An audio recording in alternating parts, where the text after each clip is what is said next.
Welcome to the Rotary Club of Hudson. My name is Evan McCauley, president of the club, and we are thrilled to have you joining us today. This meeting broadcast is available on HCTV as well as our Rotary of Hudson YouTube channel. Our club meets weekly at Laurel Lake for breakfast on Wednesday mornings from 7:15 to 8:30 a.m. Come out and join us for a meeting. We'd love to have you as a guest. To learn more about Rotary, our club, and the impact that we are having on the local community and world, please visit rotaryhudson.org. Enjoy the meeting today and be the inspiration. Well, I know they get good language.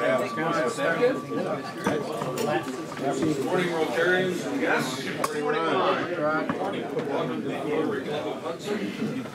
Ron Strobel, Sergeant at Arms. Our invocation this morning, Father Joe Boisel. Be the loudest on the camera. Okay. Good morning. Good morning, Joe. I want to warn the picture. Almighty God, we give you thanks for this new day and for all the promises that it holds. We ask you to keep us mindful of your blessings, mindful of the needs of those around us, and give us the grace to always be eager to do your will. All these things we ask for your honor and glory. Amen. Amen. Forgot to put your socks on, Father. He doesn't know why wear them. That was a hell of a blessing. Not to put his socks You on. heard it this time. Blessings on you, right? Lead us in the pledge and the four-way test, Jim Lang. It's going to be a heck of a pledge, too. Yeah, but he's got socks on. I Pledge allegiance to the flag of the United States of America and to the republic for which it stands, one nation, under God, indivisible, with liberty and justice for all. And the four-way test of the things we think say or do. First. Is it the truth? Second. Is it fair to all concerned? Third. Will it build goodwill and better friendships? Fourth. Will it be beneficial to all concerned? Thank you, Jim. And to introduce our guests. Oh, we have the song. No, we're not going to I mix think that you up guys first. again. We No, can we'll do mix some, no, we got to go back to the way it's supposed to be. And this is going to be really good too. And I don't have socks on either. Okay, so in honor of all those trades with the Cleveland Indians, I think we're going to sing "Take Me Out to the Ball Game." Ready? Take me out to the ball game. Take me out with the crowd.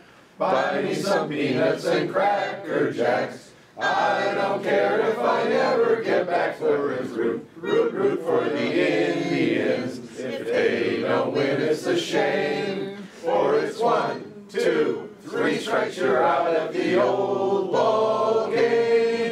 Good try. Now to introduce our guests. There's Barker. I believe a handful of the guests that are here today are going to be coming up to receive a check or to speak, so please don't be offended when I don't announce your name, because you'll have your time up here. But if Bob O'Gorn could please stand so we give him a warm Rotary welcome. And I asked him, who are you with the Rotary? He's like, well, I'm the cluster guy. But just more specific, he's Assistant Governor of the North Summit Cluster. So thank you very much for joining us today. Thank you. That's a title. That's my cluster. Now our president, Right. Good morning, Rotarians. Good morning. Right. A couple of announcements. Let's see.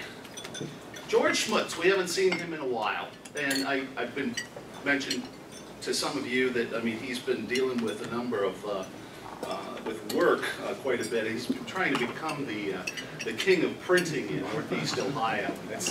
He's had to tend to a lot of things. He's been acquiring companies and things like that.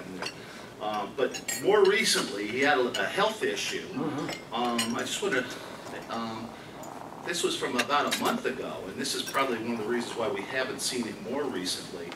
He had all this pain in his back, and He went in, saw the doctors, and they discovered he had some sort of a severe infection in his spinal column.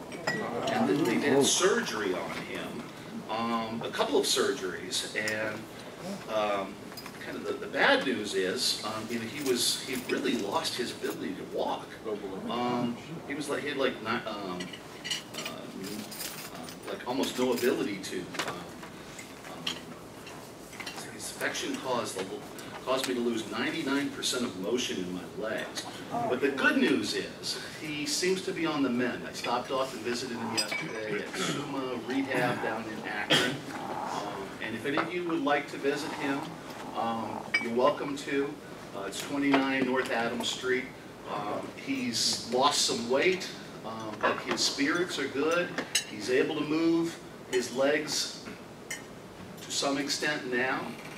Flex his muscles and things like that, and he is working like a bulldog to get through the rehab, to get full functionality back. So, best wishes to George. We have a card that's being passed around. If you would sign it, we'll get that off to him and cheer him up. Feel free to stop off and visit him. It was great to see him. How long do you think he'll be there? You know, he couldn't say. I would say at least weeks. It could be several months, depending on how it goes. Okay. Yeah. But it won't be just a couple more days. Okay. No, it'll be a little bit more than that. Let's see. Could I have Doug McDowell up to tell us, give us just a quick update about an exciting event.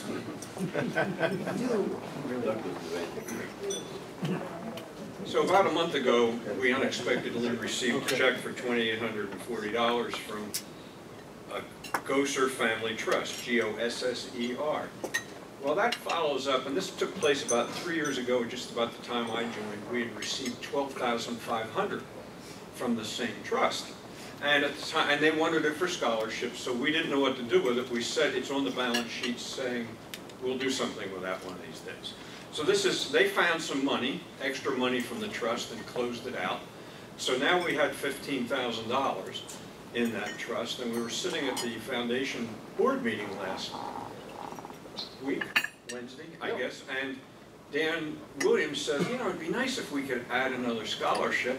And, you know, being great financial people that we all were, we looked around and said, okay. Yeah. So we voted, the board voted on adding a 6th scholarship to what we grant in the spring for at least the next 5 years because of this donation. So we're going to use the $15,000 for exactly what they wanted us to do. And at the same time, we voted to increase our annual budget of giving by the foundation from $45,000 last year to $50,000 this coming year. In addition to, we're going to have an extra $3,000 for this extra scholarship. Thank you. That's a good deal. I've got to talk to this trustee. I don't even, does anybody know who these are? That's what I was going to ask. I'm going to find out. I'm remiss in that, but I'm going to call him, thank him very much, ask him to tie in, and tell him what we're going to do with their request. You will love that. Okay? But that's good news. We don't know. We don't know right now. Unless anybody here does know how the family is connected. But let me tell you something else too. We also, I'm not going to get too specific here, but you guys all probably saw in the Hudson Life magazine recently, we had the article about the Boy Scout cabin and our efforts to fundraise for it and to restore that so that it's around for another 100 years or whatever it is.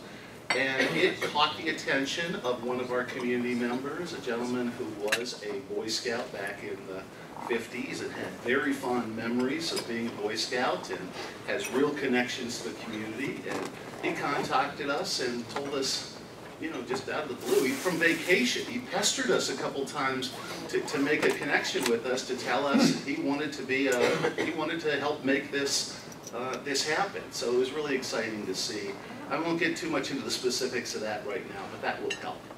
And it is, by the way, also at that foundation meeting that we had just recently, the foundation agreed that we will be willing to serve as kind of a conduit for collecting contributions for that particular project. So I'm proud that we can do that, because the Boy Scouts really are not equipped to do that. The troop is not equipped to do that themselves. They're not a charitable organization. So anyway, good stuff there. If I could, let's see, could I ask our Assistant District Governor, Bob O'Gorman, to come on up and just tell us a little bit about what's going on at the cluster level? Just, Great.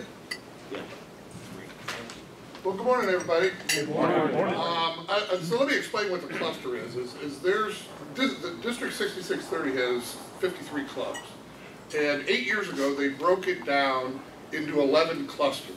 And those 11 clusters, our cluster has Cuyahoga Falls, Cuyahoga Valley, Northampton, Hudson Clock Tower, your club, and my club, Stone Monroe Falls. And what the cluster does is it tries to get people in the clubs more involved in the district. But we also do a cluster project where each of the club donates some money and we do some really, really good things. And your club has participated in all the last 8 years. You know, we bought a van for an organization in Akron. The Akron Battered Women's Shelter, we actually bought furniture and assembled that for them. We bought a tow motor for Open M. And this year here, we are again going back to the Akron Battered Women's Shelter and putting in a new security system. And it's really, really sad. I mean, the Battered Women's Shelter has bulletproof windows. And for us to think about that is terrible. So what we did is each club puts in $700, and then the district matches that $700. So each year we get to do about a $7,000 project. So I want to get out to the clubs more. Last year was my kind of learning year, and this I want to get out more. And then I asked Tom if I could come back at a certain time and tell you, opportunities and things that the district can do for you. Because I'm here just to help the clubs. That's my sole function. And so if there's ever a problem or an issue or a question that you can't get answered, just call me, and I will get you that answer, because I know a lot of people. But remember, a portion of your dues goes to the district, so make sure the district works for you, because that's what Rotary is all about. So thank you very much, Tom. Thank you.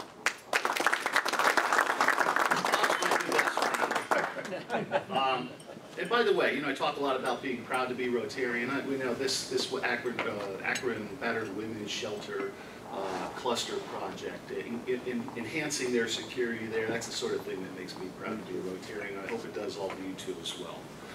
All right, here's another thing that will make us proud. Ron Strobel, would you come on up and share some good news? Ken? Ken? Carolyn? Chris? Yep.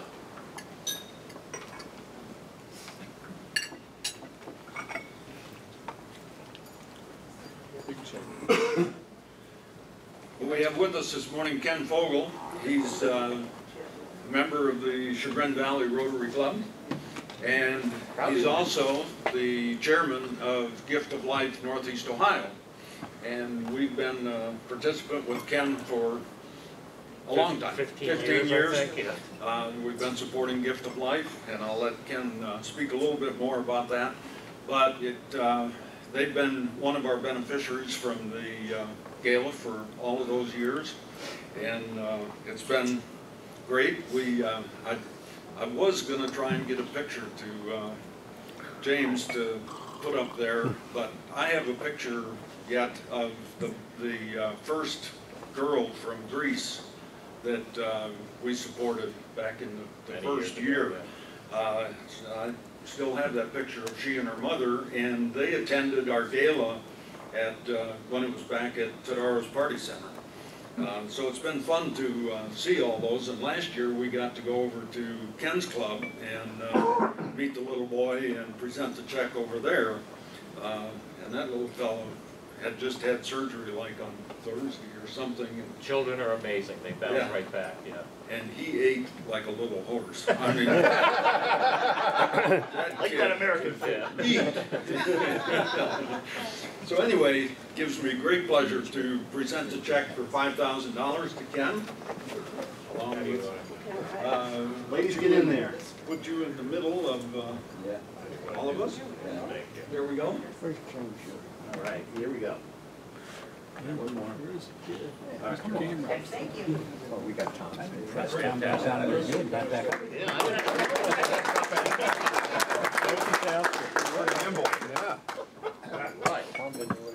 I'll just give you a little brief update of where we are. You see that connects the world down there, and that's what this project does. And as many of you are aware, we've been working with Akron Children's in Haiti, with St. Damien's Children's Hospital in Haiti.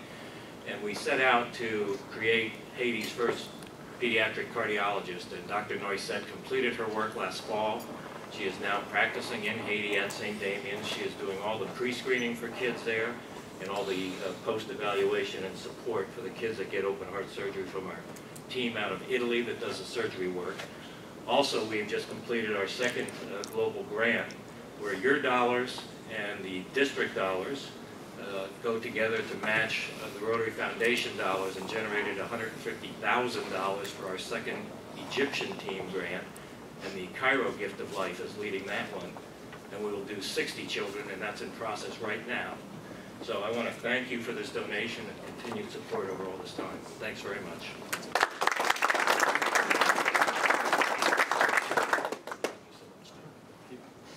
All right.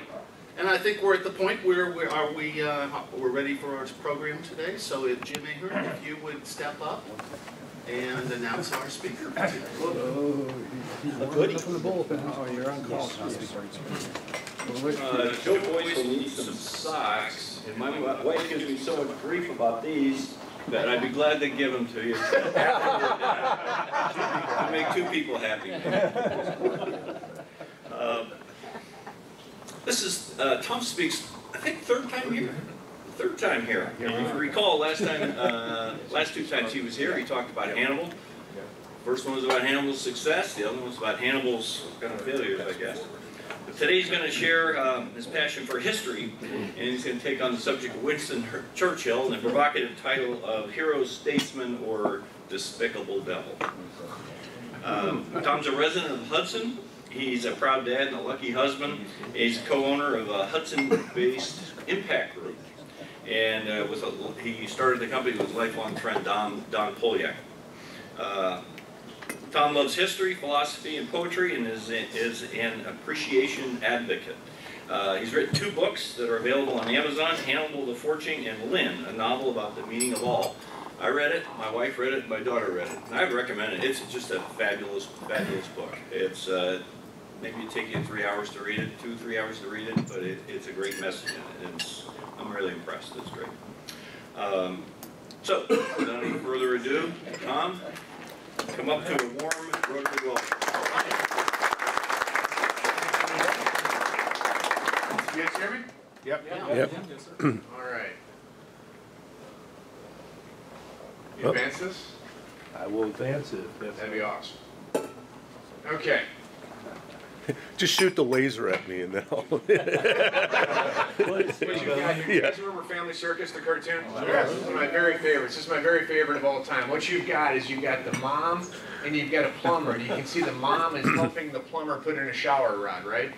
Out in the hallway, there's a little girl on the phone, and she's saying on the phone, Mom can't come to the phone, she's in the bathtub with the plumber. Okay? which is just awesome. What does the person at the other end of that phone hear? They're thinking bubble baths, they're thinking candles, they're thinking everything else, right? She's in the bathtub with the plumber. We as human beings get one little piece of information and then we take it to the next level. For sure. Why am I talking about this today? Can you go back to Churchill's picture, please? Before. I'm talking about this because about 9 months ago, I was riding in the car. There's a story at NPR about Winston Churchill. This damning story about things he had done based off of one piece of information. And I thought, isn't that interesting? History is this enormous matrix of interlocking facts and figures and context. And now all of a sudden, our attention span is so shallow that with one quote, we are going to destroy an entire person's history. So I thought, let's talk about this. I am not here today to defend Winston Churchill. What I am here today to do is to advocate for critical thought, When you hear something, investigate it, read about it, understand the context, because if you don't, someone is selling you something. That's the way it works, right? So let's just talk a little bit about this. I want to talk about the idea of critical thinking, but first with Winston Churchill. I want to take you back to June 4th, 1940. Winston Churchill is standing in the House of Commons. Now, June 4th, 1940, this is an epic time. May 10th, 1940, the Germans have launched their Western offensive. Nazi Germany, can you go forward too? Actually, we're working now, so here's your... Thank you. This is kind of blurred, but 1940, the Nazis control Europe. They have broken through France. Belgium has surrendered. French here, the Italians under Mussolini. They've taken Norway. It is a very, very dark situation. They are absolutely in control. Understand this. The French army fought gallantly in World War I. For 4 years, millions of men stood in the way. The French army was better equipped. The French army had more tanks. The French army had more planes. The French army was ready to fight. They were failed by their leadership. Can you imagine the psychological impact? We are accustomed to the United States military winning. We are accustomed to that. What would the psychological impact be if our armies were crushed, annihilated, and our enemies are at our gates? It's hard to even wrap your minds around, right? The French army has fallen. The English, some of you still know Dunkirk. The English were at Dunkirk, and by a miracle they were evacuated from Dunkirk. But those soldiers that were evacuated, English soldiers, they had no equipment. They were demoralized. They were absolutely defeated. The Germans are absolutely reigning supreme. It is June 1940. Churchill has just become... the mic readjusts. Churchill has just become prime minister. Why did this happen? He was despised in his own party in a lot of different ways. He was too outspoken. Lord Halifax was the man who wanted to become prime minister at that time. But the reality is, like any good politician, and Lord Halifax would be very well versed today, he wanted someone else to take the fall. What happened is, it was so inevitable that Britain would have to make a negotiated peace with the Nazis, that what they wanted to do was put a fall guy in to take that hit. Churchill stepped up to take the hit because it was just inevitable. There was no army left. The Luftwaffe was too strong. Everyone had surrendered. No one can stand in the way of the might of the Nazis. It was that obvious that they put up Churchill because he was going to have to make a negotiated peace, which would have been shameful. He would have been voted out of office, and then Lord Halifax would have come up. Makes sense? You understand the context? So this is a moment in history. I want you to think about this. Had Britain fallen, the United States would not have been able to enter as we did. Had Britain fallen, would we know about the Holocaust? Would we know about the Holocaust? In World War I, the Turks killed about 2 million Armenians. It's just now beginning to become to light. The United States doesn't want to talk about right now because we need Turkey for their air bases in our fight in the Middle East. These things happen. Had that happened, had Churchill not stood up, would we even know about the Holocaust? I would wager we wouldn't. Would we have won that war? Would the Germans have gotten the atomic bomb? They probably would have. You could play these games all day long, but the reality was that was the moment. June 4th, everyone expecting in Parliament for him to stand up and make peace feelers. Hitler was expecting peace feelers. Everyone was expecting peace feelers for this negotiated peace. Do you think the Nazis would have respected that negotiated peace? No. No, they would have bided their time, would have been worse. This is what Churchill says in that speech. Everyone expecting peace feelers. Their backs are against the wall. Their army is crushed. We shall go on to the end. We shall fight in France. We shall fight on the seas and the oceans. We shall fight with growing confidence and growing strength in the air. We shall defend our island whatever the cost may be. We shall fight on the beaches. We shall fight on the landing grounds. We shall fight in the fields and the streets. We shall fight in the hills. We shall never surrender. There were men who had been evacuated from Dunkirk, these British soldiers, just defeated. They got back, There are many, many testaments. They heard that speech and they thought, the hell with this, we can win this thing. He rallied a nation at the moment when no one else thought they could. I'll put that out there. Who was Winston Churchill? Winston Churchill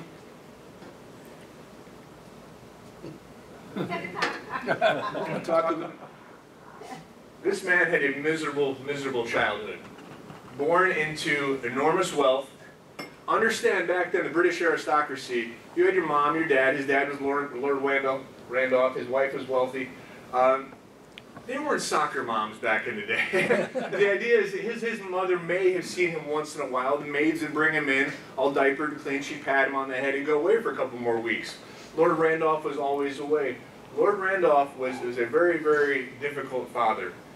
Historians believe he had syphilis, essentially losing his mind. His wife was off having many, many different affairs. That was sort of British aristocracy. He would go to school. At first school he went to Harrow. Famous story. He went in his entrance exam, he sat down with the teacher, and the teacher asked him to, in the Latin, the word mensa means table, to essentially conjugate table this way and that.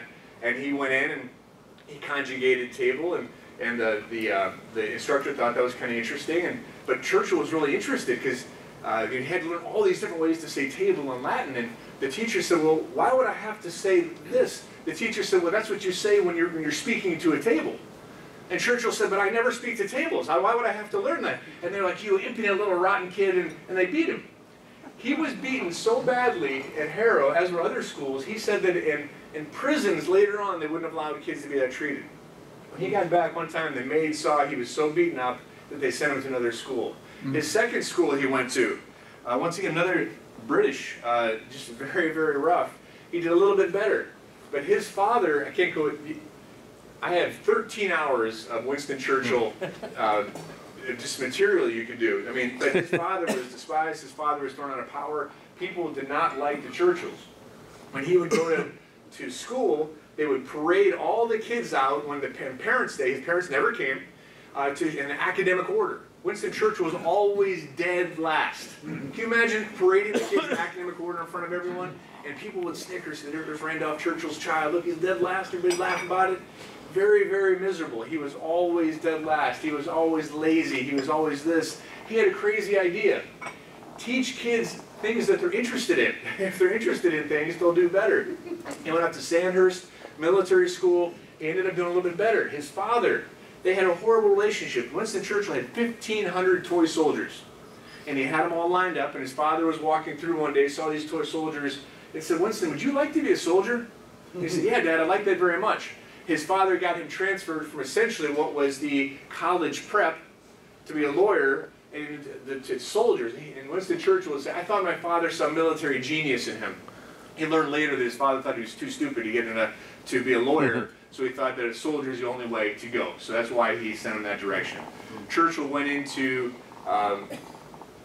military academy, and then extraordinarily, he then got into the 4th Hussars, went off to India, but he can't wait, right? So what he wants to do, before he gets assigned to duty, he goes off to Cuba. There's a revolution in Cuba. He wants to see what a revolution is all about. An astounding man. So he gets transferred to Cuba while he has a newspaper contract, so he can write about all this as he's doing it. Very enterprising young man. He goes out. He talks about the thrill of being shot at without effect. He said there's a zip of a bullet going by your head, which is pretty cool, as long as you're not hit. That's a very Churchillian thing to say, right? So he's out there doing his thing. He comes back. He then his unit gets transferred to India, but he wants, again, to see action, so he goes up into Afghanistan. He's a part of Afghanistan. There's certain actions he's up there. He's awarded for heroism against the Afghan tribes, exactly the same places, matter of fact, they fought. The United States is fighting right now, which is fascinating in itself. He went down to Africa, was a part of the last cavalry charge in the Sudan with them, and he came back in India. A fascinating guy. You can do, once again, 5 lectures on those exploits. Comes back, gets into Parliament, he begins his political career, and he advances from there. Very, very interesting man. Now, when he was a kid, I want you to understand, it was just, his parents would forget to send him Christmas presents. His parents never quite knew how old he was. When Winston Churchill finally got into Sandhurst, which is their West Point, he took the entrance exam and failed and failed and failed. They got him a tutor and he failed. And when he finally got in, Winston Churchill writes this letter to his father saying, I'm so happy, this is such a wonderful thing. His father wrote this letter back, you are a constant disappointment. You will do nothing in this world. You will be a wastrel. You are one of the, and not only that, you have these pretenses of your own greatness. You will never amount to anything. Honest to God. So I mean, this is what this man is fighting the whole time. His father is wasting away with syphilis and dies a bit later. He had a quote which I think is so sad, but I think it speaks to the man he was. About his childhood, he reflected. He said, the solitary tree, if it grows at all, grows to be strong and sturdy. He had a tough time. Now, he also was a man of great wit. I don't know if anybody knows much about Winston Churchill, but he's the king of the one-liners. One time he was getting ready to go into Parliament, and he was sitting in the car, and his chauffeur said, sir, you got to get going. He said, give me a moment, I'm practicing my ad-lib comments. Which was anybody that's ever been awesome at anything, if you really get down to it, they have practiced, right? So some of his best ones, they just have to be talked about. He talked about one of his allies, Clement Attlee. He said he's a modest man who has much to be modest about. He talked about, he said the best argument against democracy is a 5-minute discussion with your average voter. I think that's pretty cool, right?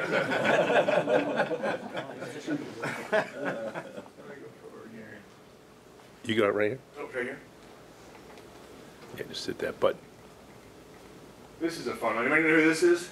Charles de Gaulle. Charles de Gaulle. Charles de Gaulle was a rather prickly character, right? He's the head of the Free French during the war.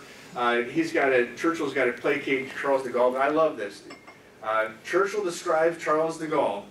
He looks like a female llama who has just been surprised in her bath. That's pretty good. That's pretty good. He also said he was being admonished by some diplomats. We've got to make sure that Charles de Gaulle is on our side. And his response was, I'll kiss him on both cheeks, and if you prefer, on all four, which is pretty good too.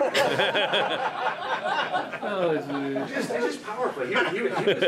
He was a tough fighter in Parliament. There was one man, a parliamentarian, he was rambling on, and Winston stood up and said, we know that this man has more than any other man the gift of compressing the largest amount of words into the smallest amount of thought. There's a very famous one too, where there was a woman named Lady Astor. She was a parliamentarian. I can see a couple of you nodding your heads already. This is such a good one. They just despised each other. They had this thing going back and forth. They despised each other. They were at a cocktail party, and they're both standing there, and Winston had said something just particularly obnoxious, and Lady Astor says, Winston, if you were my husband, I'd put poison in your glass. And Winston Churchill says, Madam, if you were my wife, I'd drink it.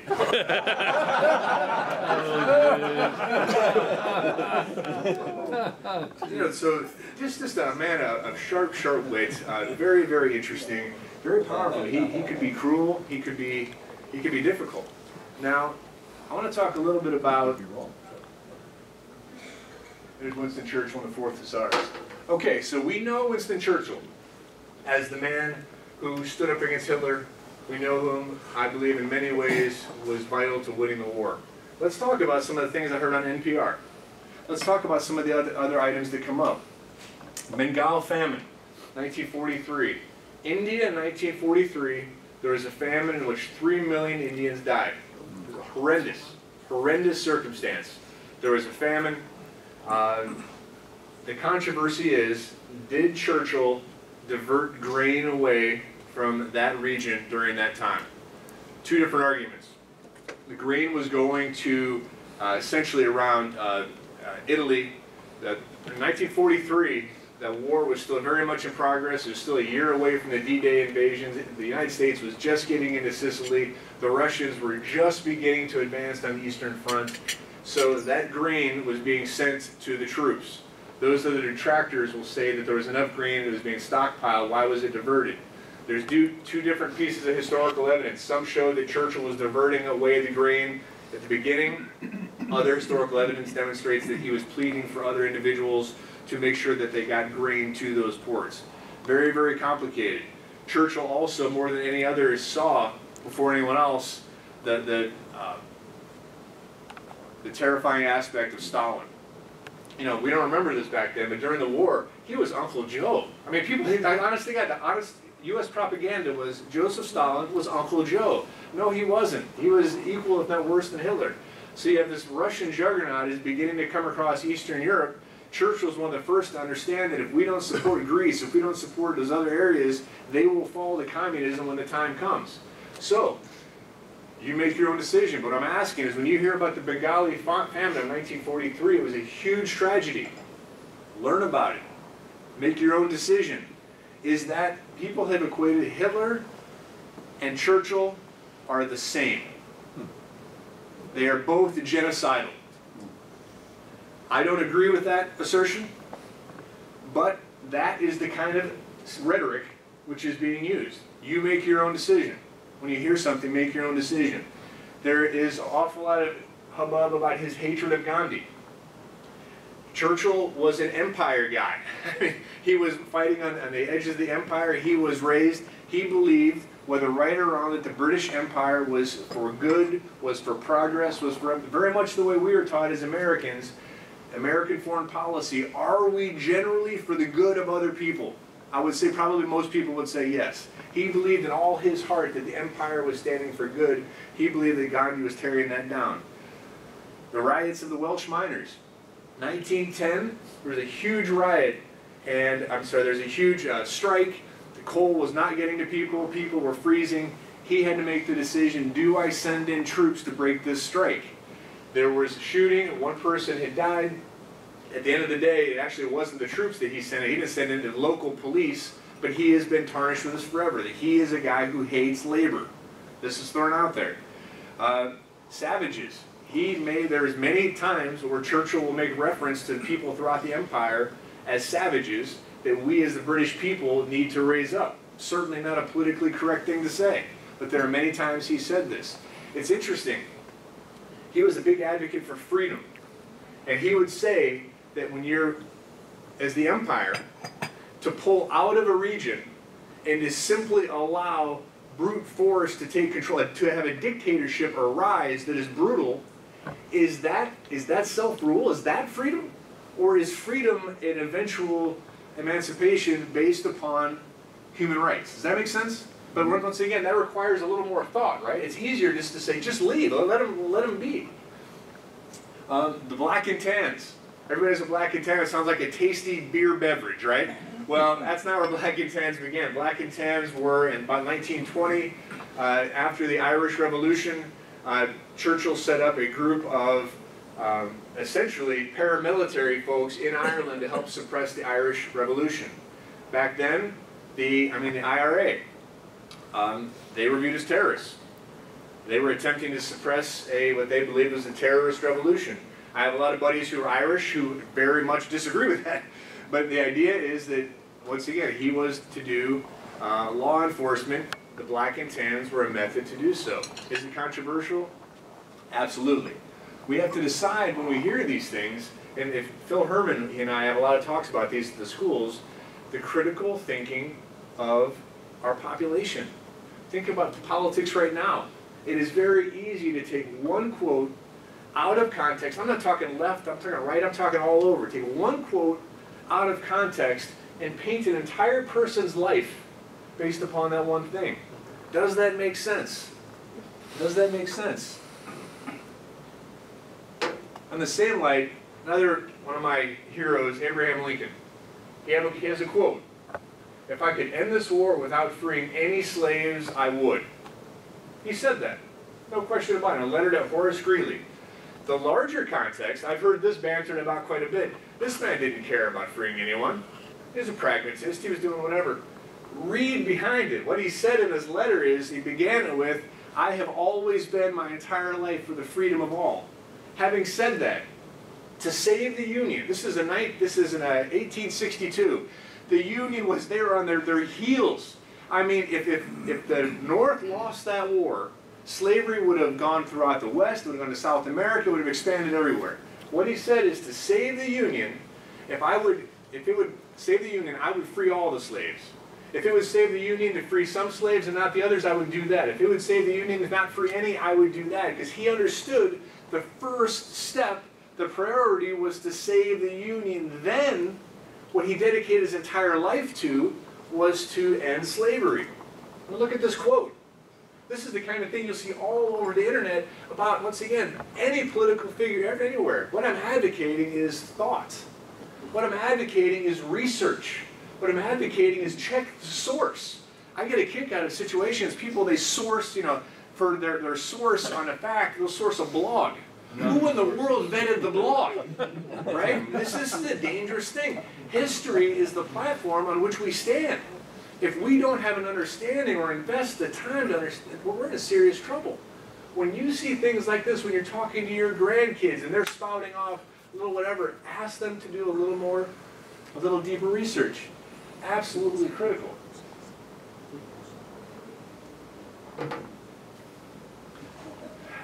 So I want to bring this back up to the top now. What we've got is Churchill, who I would suggest, pretty great man. And Bill mentioned this quote a little bit earlier. This is the guy who says, never give in. Never, never, never. In nothing great, large or petty, never give in. Accept the convictions of honor and good sense. Never yield to force. Never yield to apparently overwhelming might of the enemy. I would suggest wholeheartedly, if this man didn't do what he did, we would not have the ability to have this discussion about whether or not he was a good man or not. It was that critical point. We talked about the Nazis. It was a new dark age made perverted with sinister science. That was the edge. And this man was able to take us back from the brink.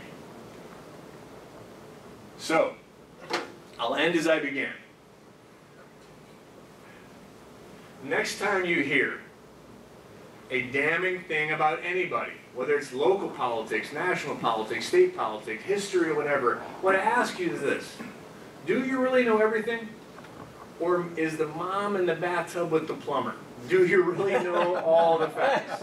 Because unless you do, understand that human beings, we fill in what we don't know with conjecture, hateful, scandal, salacious. It's the way we're wired, I'm afraid. She can't come to the phone. She's in the bathtub with the plumber. I'm advocating critical thought. I'm advocating research. Know your history. Thank you all very much.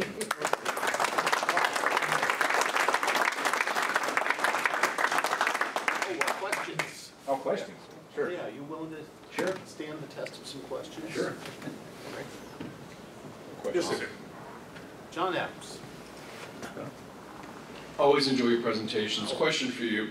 Your father, husband, businessman, how do you have time to do this kind of research? It's just fun. I mean, why do some guys do woodworking, some guys they do lawn work, some guys, I just love it. It's, when I was little, I actually asked my dad once, if you can believe this, it was back when the Soviet Union was around, I said, Dad, how does Santa Claus get into Soviet airspace? So I was a weird kid. I was always interested in that kind of stuff. Specialties. CIA. Yes, Phil. Hey Tom, thanks again. The thing that amazes me about that era is the way personalities came to the forefront. When you think of that period of time, 45 on to the war, personalities that really significantly came to service. Stalin, Tito, Hitler, Roosevelt, all of these very people, very famous people, all happen to be on the same stage at the same time. It was just amazing. And another comment I want to make to you is that in England at that particular time, there was quite a pro-Nazi movement. So he was not only fighting, trying to gather people together to resist the Germans, but he had quite a bit of battle within his own country about the people who were very pro-German. It was interesting too. It was almost, wasn't so much pro-German as it was pro themselves, and the idea that how can they gain a negotiated peace meant positive things for some people. So how could they leverage that for themselves, right? And then I mean, don't forget Joseph Kennedy, the father of President Kennedy, was the ambassador to England at that time, and he was telling the United States, he was telling everyone else, England cannot win this. Yeah. England needs to get a negotiated peace. They have no chance. And I mean, the United States was really the only lifeline for Britain, and Britain was being told, even the United States isn't going to support you. But it was that personal relationship that he developed with Roosevelt that allowed that to happen. So that was his salvation. It's fascinating too. There's a whole. He had a bathroom that he would go to. You know, it was like people would think he was in the bathroom, but it was actually a phone booth specifically to Roosevelt. So he'd go to the bathroom and he'd be talking to Roosevelt, and they had this correspondence going back and forth. Roosevelt very much knew that we had to be in the war, but as any good leader of people, he understood the United States had to come to that conclusion themselves, and Pearl Harbor assisted with that. Tom mentioned one line saying, or he didn't mention it, which is sort of fun. Churchill was at a party one night when a lady came up to him and accused him. He said, "Sir, you're a drunk." He said, "Madam, one good thing about it, tomorrow I'm going to wake up and I'm going to be sober.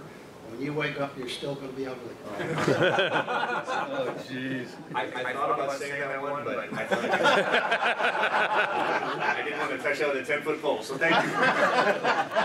So actually, I was going to I'm kind of curious. The book written by Boris Johnson about Churchill, I thought it was terrific, in spite of the fact that the author is less than terrific. Was it a good book? I guess I'm not familiar with that, by Boris Johnson? Boris Johnson. Yeah. No. Okay, History of Churchill. Okay, I'll check that one out. It's kind of hard to mess up that book. The topic's so cool. Yeah. I had a question. We actually had a talk about Lincoln and context of the times. So there's, you know, and Mark Twain's a good example. People read his works and say, you know, a lot of the stuff he said was fairly prejudicial. However, at the time, he was considered just the opposite, probably, you know, more on what would be considered the favorable to people of different races. And so, how do you separate though? Because there's comments that are of the times that are, you know, are taken differently today. But then there's also comments that actually were prejudicial at the time, and you know, it's not just a factor of those times. And I'm trying to think, you know, in your own readings of these famous people and the things that they say and do, how do you separate what they're saying and how it would relate to the times they were in versus current times? That's difficult. On your first point, it is interesting that Abraham Lincoln, in a lot of ways, he pulled back by his cabinet. The things he was trying to do at that time were radically favoring human rights and such. But in our scene, it seems backward. But what I would advocate is discussion, thought. When we are examining comments that people have made, rather than throwing on an immediate label and harsh things, let's talk about it. I mean, let's have an intelligent discussion. What was the context? Maybe it was prejudicial, maybe it wasn't. But the very discussion itself, if held in a civil, educated way, will raise the present situation. So I would suggest that when that situation arises, that is a perfect point in which to engage in dialogue and then understand one another. So there is, I mean, it's a matter of opinion, right? A matter of opinion where that goes, but that's the point of dialogue. Yes, Bill. Excuse me. Sir? Yes. I think one of the amazing crucible things that Churchill went through in the First World War is he was Lord Admiral, and he was behind the Gallipoli event, which was one of the biggest disasters for the British during the war. And he was fired, kicked out of the government. So he went back and he joined a local, you know, he became an officer in the infantry and went out. But I mean, he really, up until the Second World War, he did a lot of things that he failed on a lot. He really did. There's a book that it's like the Essential Lessons of Churchill, and he failed in nearly as many things as he did well. He took the England off the gold standard, then the when he was the Exchequer, and then the Great Depression hit. All kind of different things happened. Yeah, Gallipoli, that's an entire lecture in itself. I know. That's fascinating. But was that the only innovative strategic decision of the war, perhaps, that was implemented improperly? You know, there's different ways to look at it. But there was a Gallipoli invasion, horrible for the British. After that, he was so depressed. His wife was actually, Clementine was actually concerned he was considering suicide. I mean, it was just the darkest time of his life, for sure. Tom, Yes. your point about wanting to be more thoughtful and critical and examine things. You know, back in the time of Abraham Lincoln, I remember reading about us having these great debates that go on for hours, and people would stand and listen.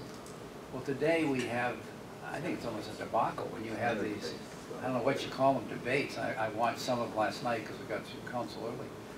I mean, how can you have any kind of in-depth thought when you got people trying to do these one-liners in 30 seconds? That is the challenge the United States is facing right now, right? Because we've become a soundbite culture. The average American has I think studies show an attention span of about 3 seconds. That's true when you're off to do something else. So that requires a very quick soundbite. And the reality is emotionally based sound bites, not too factual, but emotional are the ones that stick in our heads. It requires thoughtful people to continually engage. It is a frightening time right now, and it doesn't take a lot to incite people based upon a little bit of information. Yeah, those Lincoln Douglas debates, can you imagine? I mean, citizens would sit out there for 2-3 hours having this in-depth political discussion back and forth. Can you imagine trying to get people to do that these days? No way, no way. So that's a challenge. All right.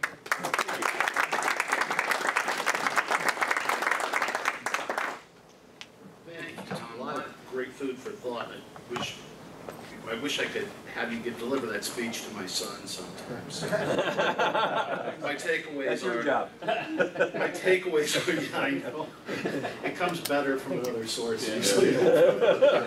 Be open-minded. Use your critical brain. Don't be lazy. Understand the context. Check your sources.